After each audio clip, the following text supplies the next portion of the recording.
नमस्कार मंडळी. स्वाद आपल्या घरचा या रेसिपी चॅनलवर तुम्हा सर्वांचे अगदी मनापासून खूप खूप स्वागत आहे. आज आपण एक भन्नाट जुगाड पाहणार आहोत.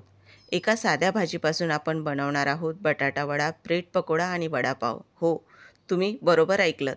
फक्त एकदाच भाजी बनवायची आणि चविष्ट 3 पदार्थ तयार करायचे. कमी वेळात, कमी खर्चात आणि झकास चवीत. तर चला मग सुरुवात करूया आजच्या आपल्या या जुगाड रेसिपीला. तर मग त्यासाठी आपल्याला काही पूर्वतयारी करायची आहे. ती म्हणजे फक्त आपल्याला बटाटे उकडून घ्यायचे आहेत आणि झटपट ह्या तीनही रेसिपी आपण तयार करणार आहोत. तर इथे मी त्यासाठी अर्धा किलो बटाटे आधीच उकडून याची साल काढून घेतलेली आहे आणि आता हे बऱ्यापैकी थंडसुद्धा झालेले आहेत. तर बटाटे आता आपण छान थोडे आणखीनही थंड होऊ देऊ. तर आता इथे काही साहित्य तयार केलेलं आहे. त्यामध्ये 1 चमचा इथे मी बडीशोप, अर्धा चमचा जिरं घेतलेलं आहे आणि 1 चमचा धने घेतलेले आहेत.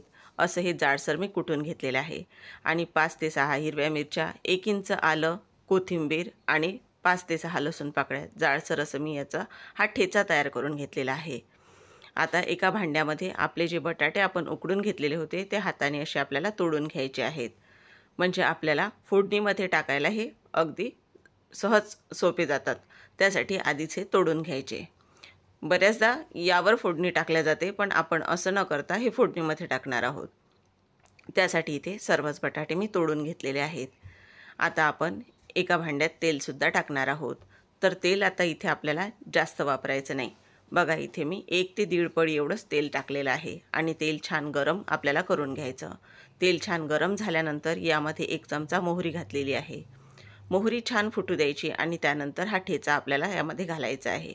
ठेचा तयार करताना मिरच्या भाजून घेतलेल्या नव्हत्या, त्यामुळे हा ठेचासुद्धा आपल्याला तेलामध्ये छान असा परतून घ्यायचा आहे. आणि त्यानंतर ही अशी जाडशी आपण भरड तयार करून घेतलेली होती, धणे, जिरे आणि बडीशोप, ते सुद्धा तेलामध्ये परतून घ्यायचं आहे आपल्याला. तर अशा पद्धतीने आपण ठेचा आणि भरड परतून घेणार आहोत. आपण जे इथे धने आणि बडीशोप वापरलेली आहे त्यामुळे आपल्या फोडणीला खूप छान चव येते. त्यानंतर यामध्ये 15 ते 20 कढीपत्त्याची पानंसुद्धा टाकलेली आहेत. तीही छान परतून घ्यायची. आता आपण यामध्ये गरम मसाला आणि हळद घालणार आहोत. तर इथे बघू शकता हळद मी टाकलेली आहे आणि त्यानंतर इथे 1 चमचा गरम मसाला टाकणार आहे. आता इथे जास्तीचे कुठलेच आपण मसाले वापरणार नाही आहोत. टाकलेले दोन्हीही साहित्य तेलामध्ये छान असे परतून घ्यायचे. इथे तुम्ही आमचूर पावडरचा सुद्धा वापर करू शकता. त्यानंतर बारीक चिरून घेतलेली कोथिंबीरसुद्धा टाकलेली आहे. आता बघा आपल्या बटाट्यांना छान बाइंडिंग येण्यासाठी आपण एक यामध्ये साहित्य वापरणार आहोत, जे तुम्हाला कुणीही आजपर्यंत सांगितलेलं नाही. तर बघा इथे आपण अर्धी वाटी बेसन पिठाचा वापर करणार आहोत.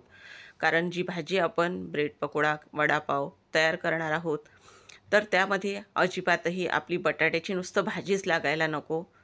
तर त्यासाठी आपल्याला त्याला एक वेगळी छान अशी चव देण्यासाठी यामध्ये इथे आपण बेसन पिठाचा वापर करत आहोत. कारण स्टॉलवरची जेव्हा आपण वडापाव, ब्रेड पकोडा खातो किंवा बटाटा वडाही खातो, तर त्याला बघा एक किती छान चव असते आणि आतलं सारण कसं असतं. तर त्यासाठी इथे ही खास टिप्स आहे जी वापरण्याची चणा डाळीचं पीठ, तर ते तुम्ही नक्की वापरा. तर आता पूर्ण फोडणी छान परतून झाल्यानंतर आणि बेसन पीठसुद्धा हलकंसं अर्धा ते 1 मिनिट परतून घेतल्यानंतर इथे आपण जे तोडून घेतलेले बटाटे होते ते घातले आणि चवीप्रमाणे मीठ घातलं. आता आपण यावर बारीक चिरून घेतलेली कोथिंबीरसुद्धा टाकलेली आहे. आता सर्व बटाटे छान या फोडणीमध्ये आपल्याला मिक्स करून घ्यायचे आहेत. तेलाचाही कमी वापर करायचा, कारण मुळातच हा पदार्थ आपण तळून घेणार असल्यामुळे या फोडणीमध्येही आपल्याला जास्त तेलाचा वापर करायचा नाही. बघा आता सर्व बटाट्याची भाजी जी आहे ती तयार झालेली आहे. आता आपण जी बटाट्याची नेहमी भाजी करतो त्या भाजीप्रमाणे हे अजिबातही दिसत नाही. तर आपण जे बाहेर हलवाई तयार करतात, तर अगदी त्यांची ही ट्रिक आहे तयार करण्याची. तर तुम्हीसुद्धा या ट्रिकने नक्की करून बघा. तर आता हे सारण थंड करून घेणार आहोत. आता सारण जोपर्यंत थंड होते तोपर्यंत आपण इथे बेसन पीठसुद्धा भिजवून तयार करणार आहोत. तर त्यासाठी 2 कप इथे चणा डाळीचं पीठ घेतलेलं आहे. घरचंच चणा डाळीचं पीठ दळलेलं आहे. त्यामध्ये आपण चवीप्रमाणे मीठ टाकणार आहोत आणि इथे आपण अर्धा टीस्पून एवढा खाण्याचा सोडा टाकणार आहोत. आता आपण पाणी टाकून याचं मिश्रण तयार करून घेणार आहोत. यामध्ये गुठळ्या अजिबातही राहायला नको. आता इथे हळद आपण वापरलेली नाही, कारण सोडा वापरलेला आहे. बऱ्याचदा सोडा आणि हळदमुळे पदार्थावर लाल असे स्पॉट तयार होतात किंवा पॅचेस तयार होतात. त्यासाठी मी इथे हळद स्किप केलेली आहे. तुम्ही आवडत असेल किंवा रंग आवडत असेल हळदचा तर टाकू शकता. तर बघा, अजिबातही रंग किंवा हळद न वापरताही बेसन पिठाला छान रंग येतो. त्यामुळे कसलीही गरज मला इथे वाटलेली नव्हती. तर बघा, बेसन पीठ पूर्ण तयार झालेलं आहे. अशा कन्सिस्टन्सीचं आपल्याला हे तयार करायचं आहे. तर आता आपली जी बटाट्याची भाजी होती ती भाजी आपण बघून घेऊया. तर ती छान थंड झालेली आहे. आता याचे आपण हातावर गोळे तयार करून घेणार आहोत. तर गोळे फार जास्त असे मोठे किंवा छोटे करायचे नाहीत. मी दाखवते तुम्हाला. या आकारामध्ये आपल्याला गोळे तयार करून घ्यायचे आहेत. तर बघा, असे छान गोल किंवा तुम्ही चपटेही करू शकता. तर असे मी एक एक आता करून ठेवते, म्हणजे आपल्याला अगदी बटाटे वडे, ब्रेड पकोडा तयार करायच्या वेळी हे गोळे खूप उपयोगी पडतात आणि हातही नेहमी नेहमी आपल्याला भरवावे लागत नाहीत. तर बघा, असा दुसराही गोळा तयार करून घेतलेला आहे. आता राहिलेले सर्वच गोळे मी तयार करून घेते आणि तुम्हाला दाखवते. तर बघा, इथे सर्वच गोळे मी तयार करून घेतलेले आहेत. आता एक एक गोळा आपल्याला बेसन पिठाच्या मिश्रणामध्ये बुडवून घ्यायचा आणि तळून घ्यायचा. तर आता त्याआधी आपण तेलसुद्धा गरम करायला ठेवणार आहोत. तर इथे मी कढईमध्ये तेल टाकून घेते. तेल छान कडकडीत असं गरम करून घ्यायचं आहे आपल्याला. आणि आता बघा, तेलसुद्धा माझं छान असं गरम झालेलं आहे. इथे बघा, आता जी नवीन असतील, ज्यांना हाताने जमत नसेल त्यांच्यासाठी सांगते. तर बघा, असा काटेरी चमचा घ्यायचा आणि त्यानेसुद्धा तुम्ही अगदी सहज हे गोळे बेसन पिठामध्ये बुडवून तेलामध्ये टाकू शकता. बघा, अशा पद्धतीने. पण मला हाताची सवय असल्यामुळे मी हातानेच टाकते. तर बघा, अशा हाताने मी तेलामध्ये टाकून घेते आणि आपल्याला छान सोनेरी रंगावर हे बटाटे वडे तळून घ्यायचे आहेत. आपण जी भाजी तयार करून घेतली होती त्या भाजीपासून आपला हा पहिला पदार्थ आपण तयार केलेला आहे. तर बघा, आता छान आपल्याला सोनेरी रंगावर हे तळून घ्यायचे आहेत. आता आपल्याला हे पलटवून घ्यायचे आहेत आणि दोन्ही बाजू छान अशा तळून घ्यायच्या आहेत. अगदी झटपट आपले हे बटाटे वडे तळून तयार होतात. जास्त डार्क रंगावरही आपल्याला हे तळायचे नाहीत. तर बघा, आता आपले बटाटे वडे हे तळून तयार झालेले आहेत. तर काढून आपण घेणार आहोत. बघा, असे झटपट वेळेवर समजा कोणी पाहुणे मंडळी आली तरीसुद्धा तुम्ही अगदी एकाच भाजीपासून 3 प्रकारचे हे नाश्त्याचे पदार्थ तयार करू शकता. तर बघा, आता हे बटाटे वडे काढून घेते मी आणि यासोबत आपल्याला मिरच्या तर लागणारच, तर मिरच्याही मी तळून घेते. तर बघा, आपल्याला ह्या मिरच्या अशा पद्धतीनं तळायच्या आहेत. जास्तही आपल्याला ह्या मिरच्या अशा कडक होईपर्यंत तळायच्या नाहीत आणि नंतर यावर मीठ टाकून घ्यायचं आहे. तर इथे बघा, मिरच्याही मी तळून घेत आहे आणि यानंतर आपण दुसरा पदार्थ तयार करायला घेणार आहोत. यातलं बघा, जास्तीचं काही जे तेल असेल ते झारून घेणार आहोत आपण. अगदी आपले झटपट बटाटे वडे तयार झालेले आहेत. अगदी सॉसबरोबर, मिरचीबरोबर एकच नंबर लागतात. तर आता बघा, रंगही बटाट्या वड्यांना किती छान आलेला आहे. तुम्हाला बटाटा वडा मी तोडूनसुद्धा दाखवते की याची जी बेसन पिठाची जी असं कोटिंग असतं ते कशा पद्धतीचं असायला हवं. तर बघा, जास्त जाडही नाही किंवा जास्त पातळही नाही, अशा पद्धतीनं आणि आतून यावर अशी जाळी तयार व्हायला पाहिजे.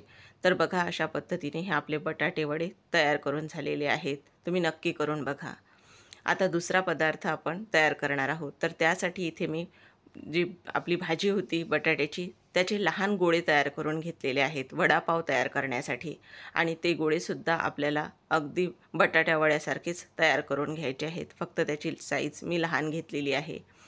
तर आता ही सुद्धा आपल्याला सोनेरी रंगावर छान असे तळून घ्यायचे आहेत आणि नंतर आपण वडापाव तयार करायला घेणार आहोत. किती सोपं आणि अगदी कमी वेळात होणारे आहे तिन्ही पदार्थ आहेत. तुम्ही नक्की करून बघा. तर बघा, आपले हे वडेसुद्धा तयार करून झालेले आहेत वडापावमधले.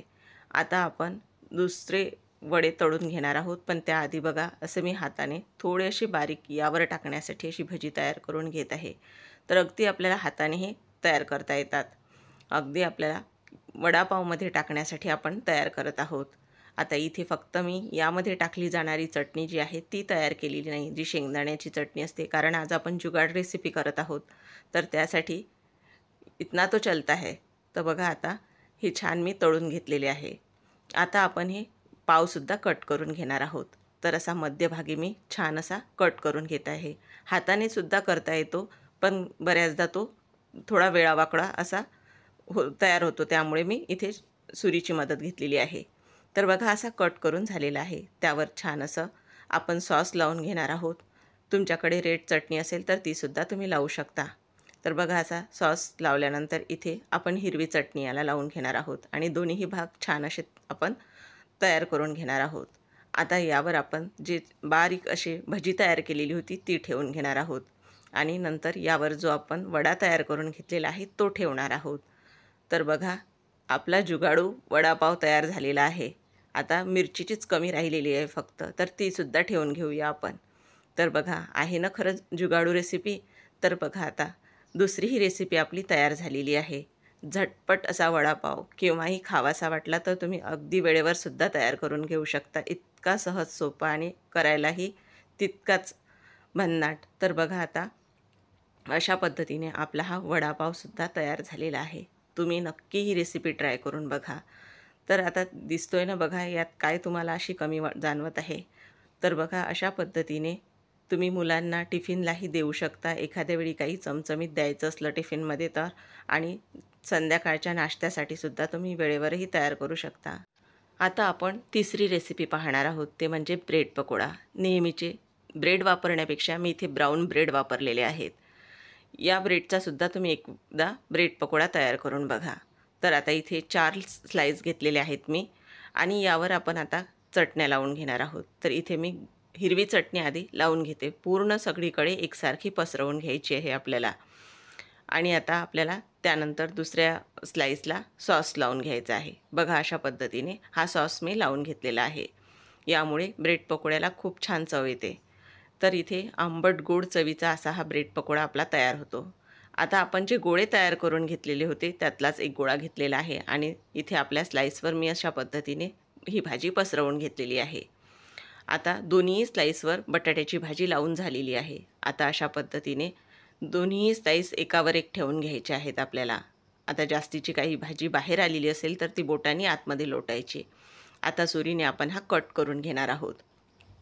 तर अगदी सहज हा कटसुद्धा होतो. आता याचे आपल्याला 4 ब्रेड पकोडे तयार करायचे आहेत. तर बघा अशा पद्धतीने मध्यभागी आपल्याला हा कट करून घ्यायचा आहे. अगदी सहज तुम्ही बघू शकता हा कट होतोय. तर तुम्ही अशा पद्धतीने सँडविच म्हणून सुद्धा हा खाऊ शकता. यामध्ये टोमॅटो, काकडी जर तुम्ही टाकून घेतली तर तुम्ही न तळतासुद्धा हा खाऊ शकता. तर बघा अशा पद्धतीने तयार करून घेतलेले आहेत. हा दुसरा आहे तो सुद्धा कट करून घेतलेला आहे बघा. आता बेसन पिठाचं जे मिश्रण आहे त्यामध्ये आपल्याला हे बुडवून घ्यायचे आहेत आणि तळून घ्यायचे आहेत. तर बघा आता मी तळूनसुद्धा घेते. तर हे सुद्धा आपल्याला छान सोनेरी रंगावर तळून घ्यायचे आहेत. इथे बघा तेलसुद्धा जास्त लागलेलं नाही. मी जास्तीचं तेल इथे वापरलेलंच नाही आणि अगदी कमी वेळात आपल्या ह्या 3 रेसिपी तयार झालेल्या आहेत. तर बघा आता पलटवून घेते आणि छान असा तळून घेते. अजिबातही तेलकट असा होत नाही.